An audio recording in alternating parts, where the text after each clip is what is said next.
So a lot of times when we are in situations where we are tempted and we're wondering why we can't stay the course, it's because we haven't developed these non-negotiables. And your belief is what makes the non-negotiable stick. It's going to become easier and easier. And this happens quicker than y'all think. Anybody remember in COVID-19, a lot of us developed a lot of habits almost overnight. Yes. How many people still to this day wash your hands as soon as you walk in the house? I do. Instantly. Before it used to be kind of hit or miss. But there was a belief that preceded the behavior, right? That not washing our hands could result sickness, illness, potentially death. So this don't take long. You have evidence that a belief can shift very quickly. Does that make sense? All right, so the formula, this is noteworthy. Optimal health is not a privilege, it's a right. However, unfortunately, the overwhelming majority of health challenges today can be attributed to lifestyle. This includes our physical activity, the quality of our relationships, stress, purpose and fulfillment, and of course, our diet. But what if there was an alternative? What if we could prevent and combat these health challenges with lifestyle changes before pills and procedures? You are listening to the Plant Protocol podcast with yours truly, plant-based health and business coach, and now the forever voice in your head, Lisa A. Smith. It's time to come get this health.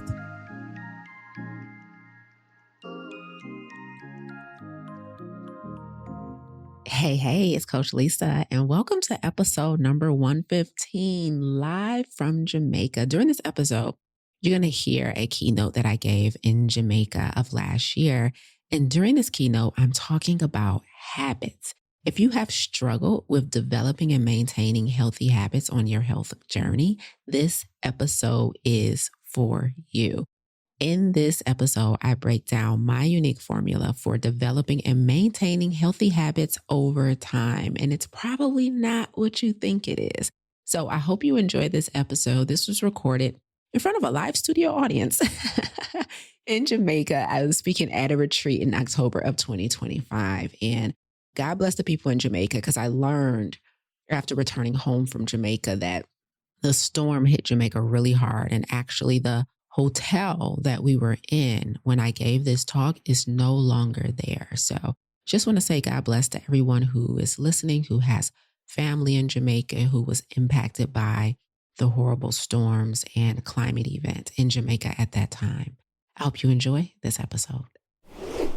I appreciate y'all being here. Let's get this thing started. Jackie asked me to talk about habits today, and I'm super excited about that because, as you guys know, in the work that I do, it is very important for us to have healthy habits, right? And in the work that I do, it's also what typically compromises people's results, the lack of healthy habits, right? So I want to talk about habits today. Do me a favor, raise your hand if you've ever looked at someone, heard someone's story, admired someone, and was like, man, I wish I can be as consistent as them. That's good. That's good.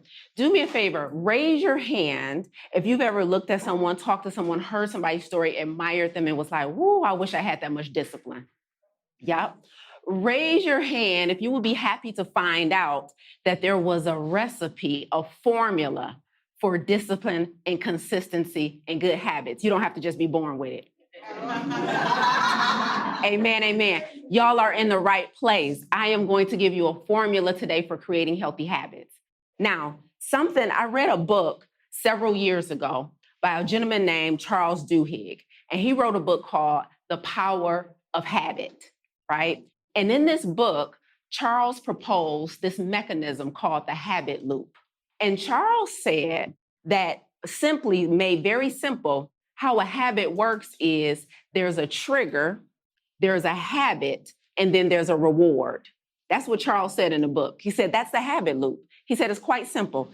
There's a trigger, there is a habit, and then there's a reward, right? And as I got to really thinking about this, I was like, okay, that's a kind of cool mechanism.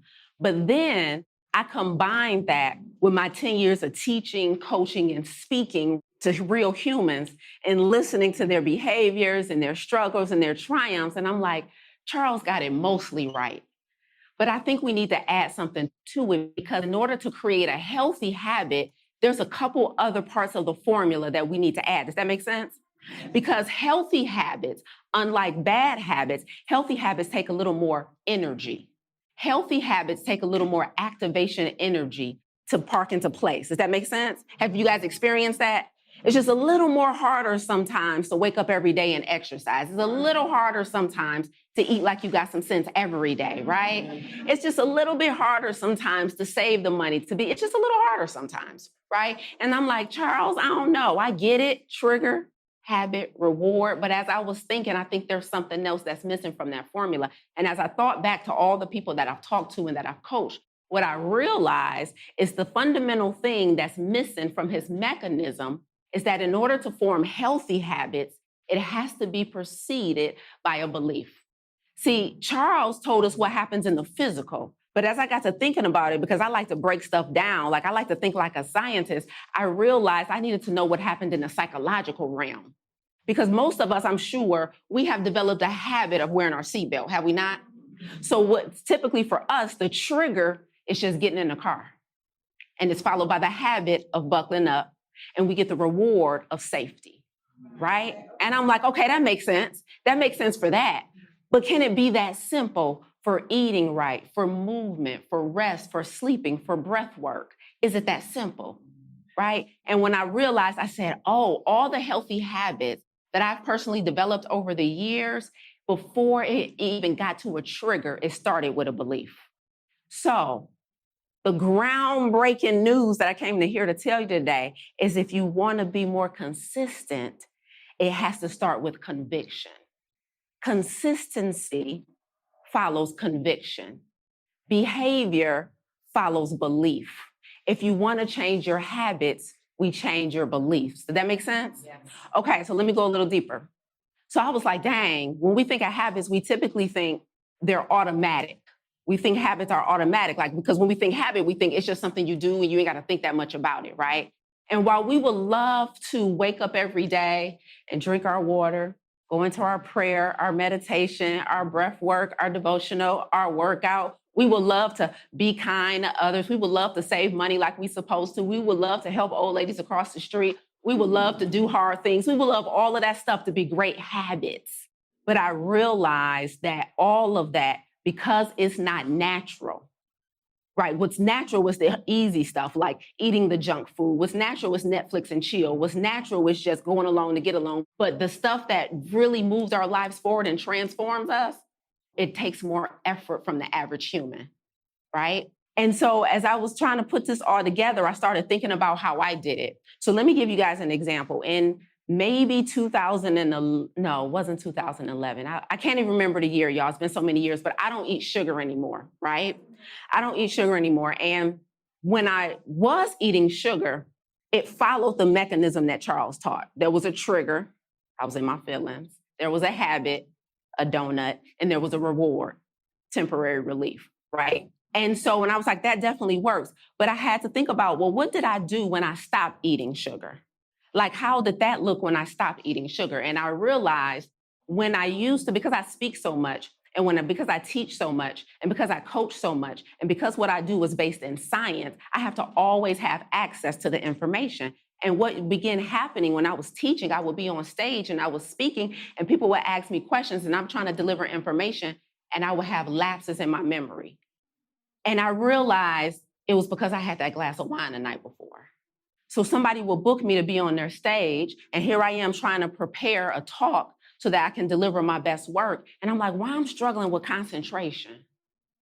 And I realized it was that dessert I just had to have after my meal. And so I was like, okay, now we're at a crossroads. Because let me tell you about the blessing of standing here before you today. Jackie has trusted me with y'all. What I'm doing is a divine assignment. But it only happens when somebody trusts you with their audience. Every stage that I get on, somebody has told their people, I'm trusting the person I'm bringing before you to pour into you. And so now I have a responsibility to deliver on what Jackie has asked me to do. And sugar was compromising that assignment. So now I was at a crossroads, because when I learned, like, we all know what sugar does to us from the neck down. We don't want to eat it because we don't want to gain weight. We don't want the inflammation. We don't want the neuropathy. We don't want the diabetes. We don't want the heart disease. But I don't think most people understand what happens from the neck up. And so when I understood that, like Alzheimer's was diabetes 3 because that's how much blood sugar impacts memory.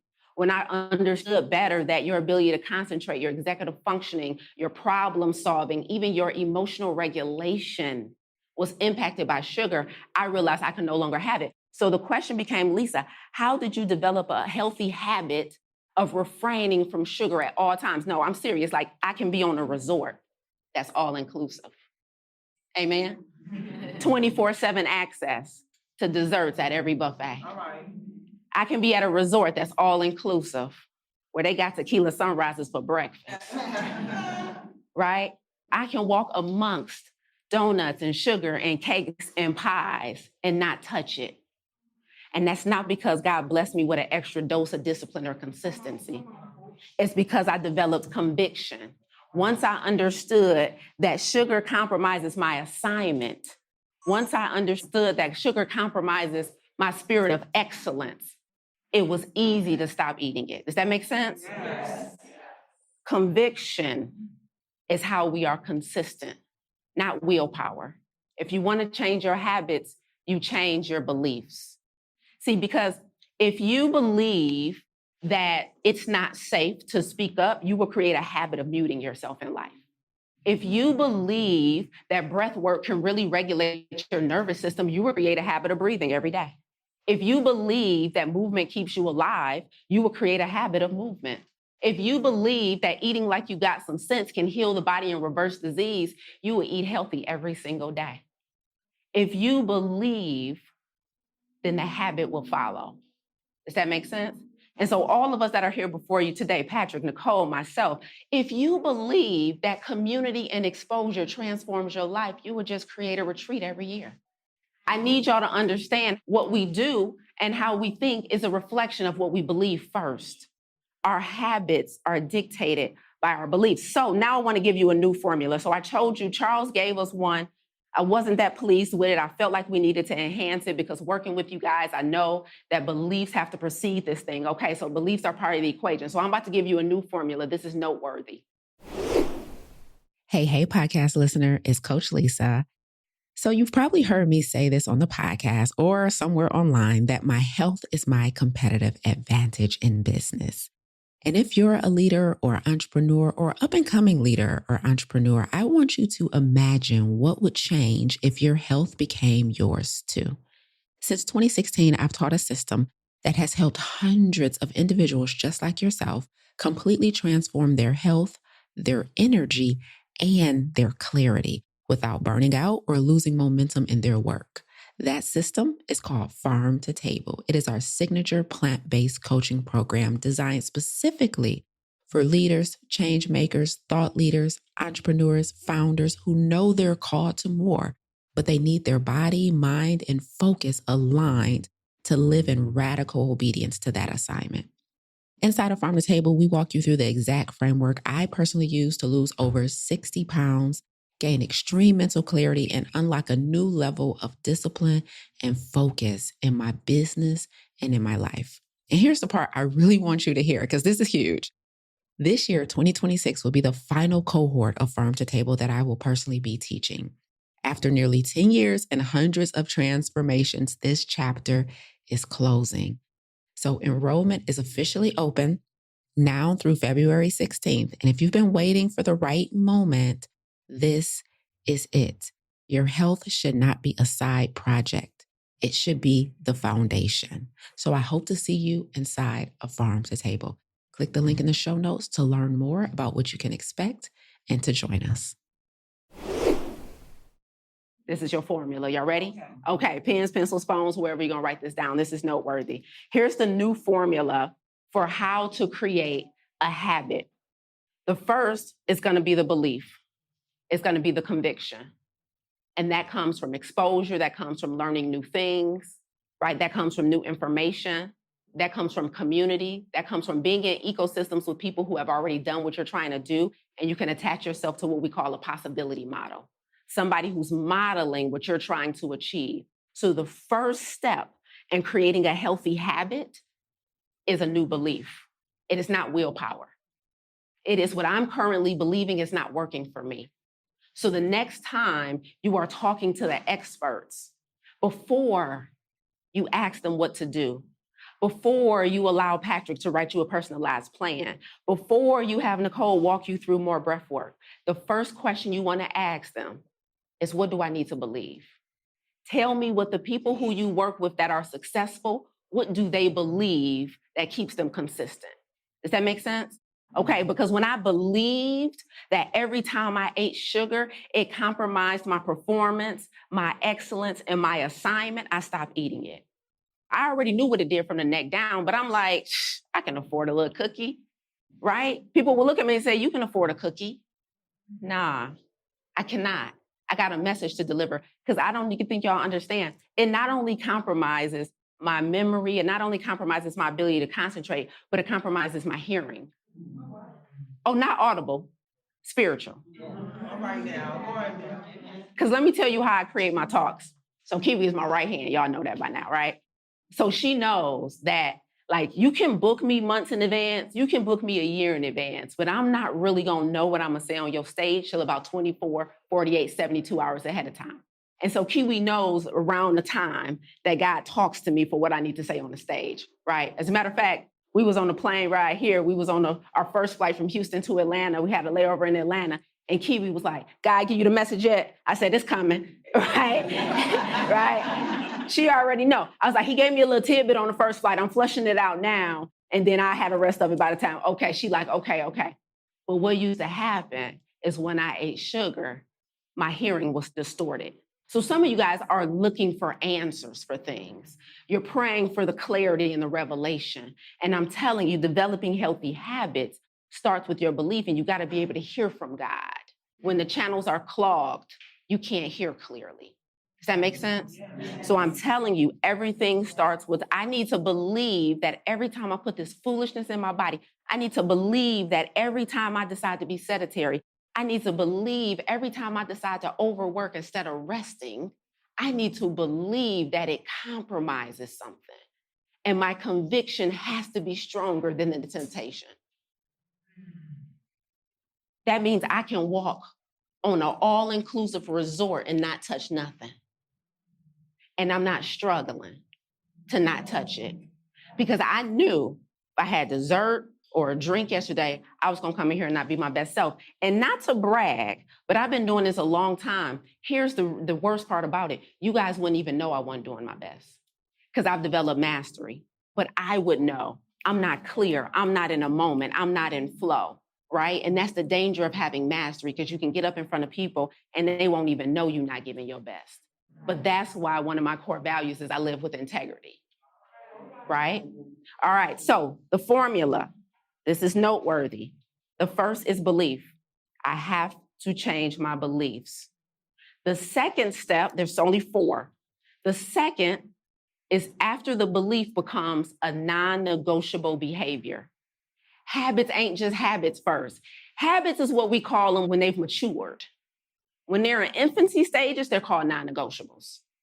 What does that mean? The behavior matures to a habit, but it starts as a non-negotiable. A non-negotiable means it's still in the manual phase. I literally got to think about drinking the water every day. I literally got to think about doing the exercise every day. It's not, or I don't just pop up and get to it, right? So before it matures to a habit, it begins as a non-negotiable. Does that make sense? So that means you're going to get in rooms like this. You're going to have really good, juicy conversations. You're going to be poured into, and some things are going to start shifting for you. You're going to start believing that things are possible for you. You're going to start believing like, wow, this don't have to be a life sentence. Like I can really heal from, like I can do something about this. You're going to start believing in yourself. You're going to start believing in your voice. And so now you got new beliefs are being embedded into you, but a new belief don't mean you just automatically turn on a switch and start doing things differently. There's still work. So these first 2 steps are manual. Belief, non-negotiable. Does that make sense? That means upon waking, I meditate every day. I do it automatically now, but it didn't start that way, right? I had to put effort into it at first.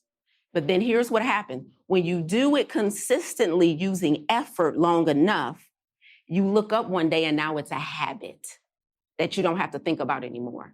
So a non-negotiable graduates to a habit. Does that make sense? And then the final thing is the reward. So we got the belief, a non-negotiable behavior, because my belief has told me that this behavior is necessary. The behavior will then graduate to a habit, and then you get the reward. First two are manual, second two are automatic. That's the formula for how we create healthy habits. Does that make sense? Okay. So a lot of times when we are in situations where we are tempted and we're wondering why we can't stay the course, it's because we haven't developed these non-negotiables. And your belief is what makes the non-negotiable stick. But let me tell you this, we were having a great conversation. I treated my team to dinner last night at the all-inclusive resort. I said, dinner on me, ladies. Dinner on me. Get whatever you want, right? You work with me, you're going to eat good. And so we went to dinner last night and we were having, this conversation about belief. And somebody asked at the table, but like, how do you do that though? Like, I know what my problem is. And I know y'all, it's probably about 18,000 degrees in this room. Y'all real smart. And that usually that works in your favor in the corporate world, but sometimes it hinders you spiritually and psychologically because you outsmart yourself, right? You outsmart yourself. And so what happens with really, really smart people is they're hyper self-aware, and they unfortunately believe that self-awareness means they're qualified to solve the problem. They come to me and say this all the time, Lisa, I know what my problem is. I just don't believe it. I know what my problem is. It's just the sugar. I know what my problem. And I'm like, that's cool, but I'm gonna need you to double check the degree on your wall. It says accountant. It says law.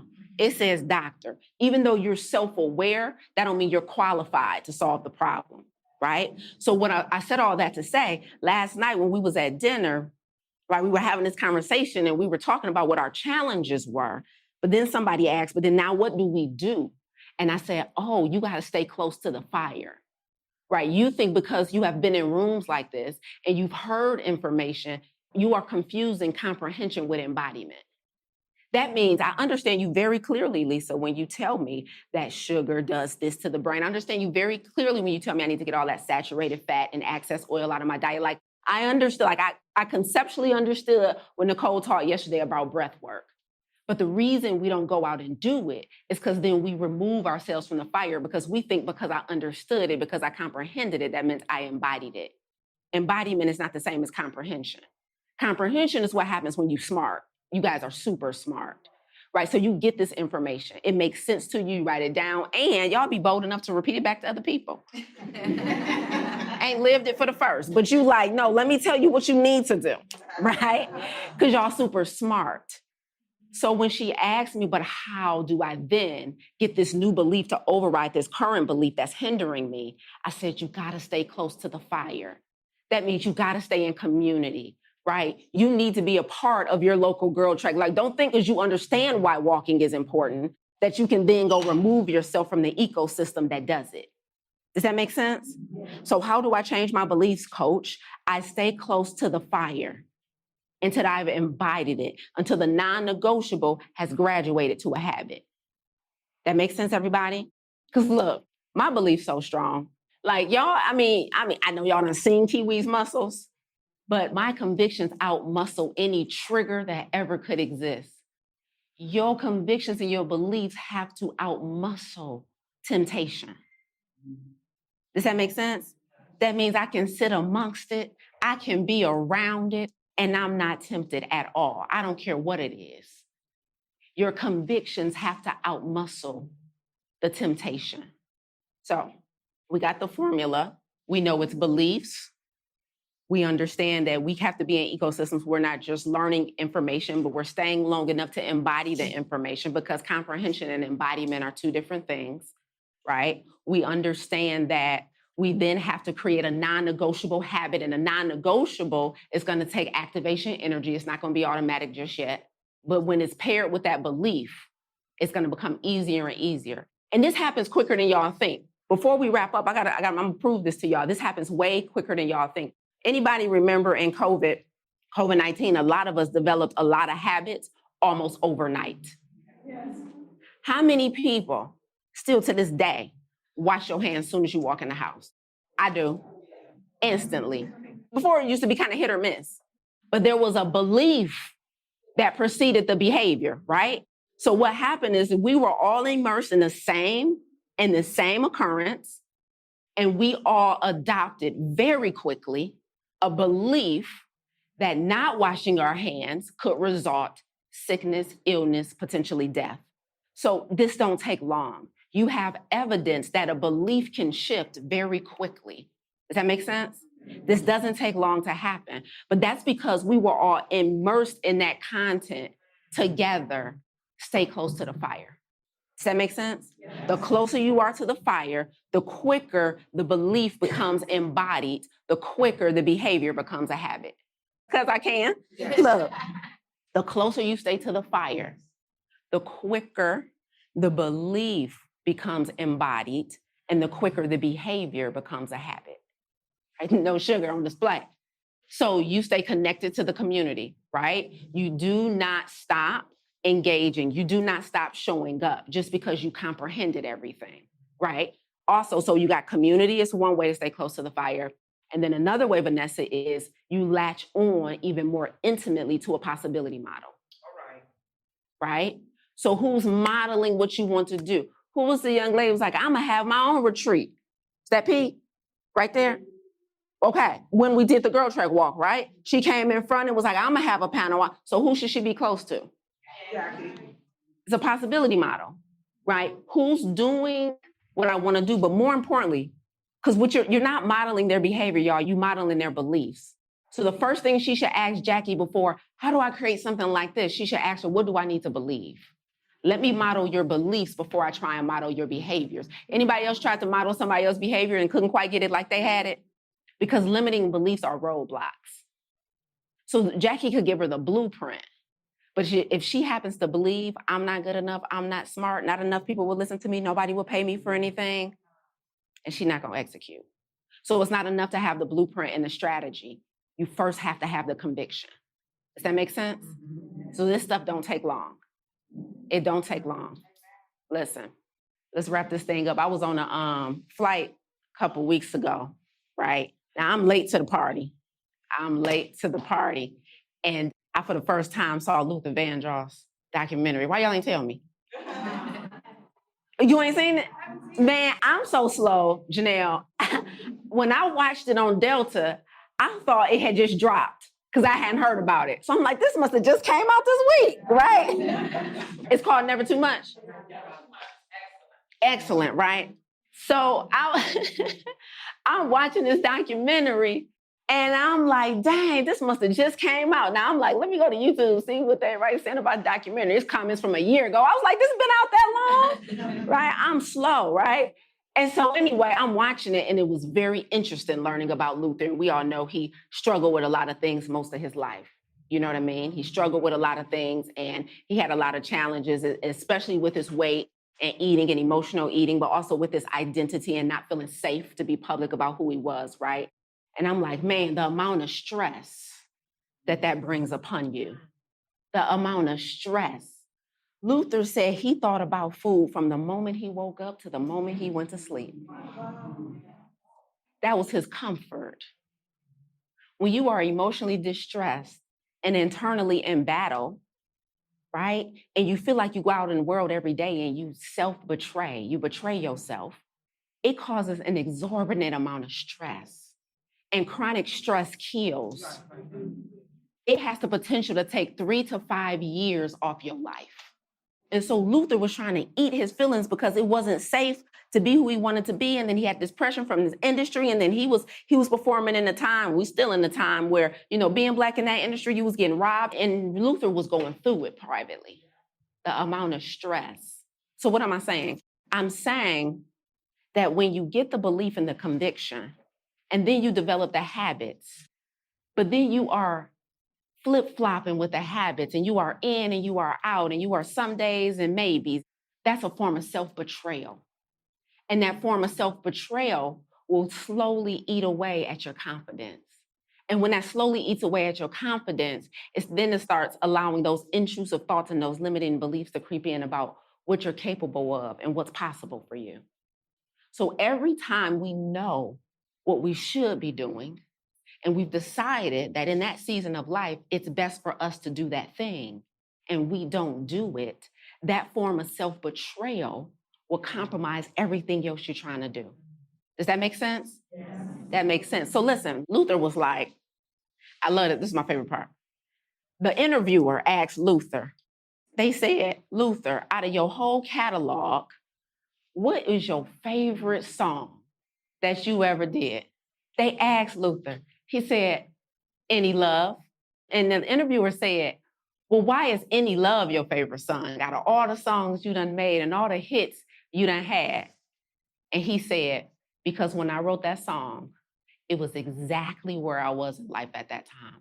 He said, Any Love was my most autobiographical moment. Luther said that was my truest self in that moment. And I encourage you guys to show up every day and work your tail off to be the most authentic version of you. Because he has displayed to us what happens when we don't.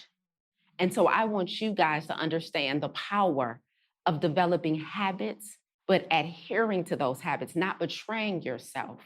Because being your most authentic self in this life is the way you live the longest, it's the way you extract the most joy, and it's the way you serve the most people.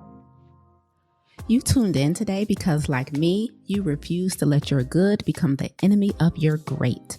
You're not settling for good health when optimal is well within reach.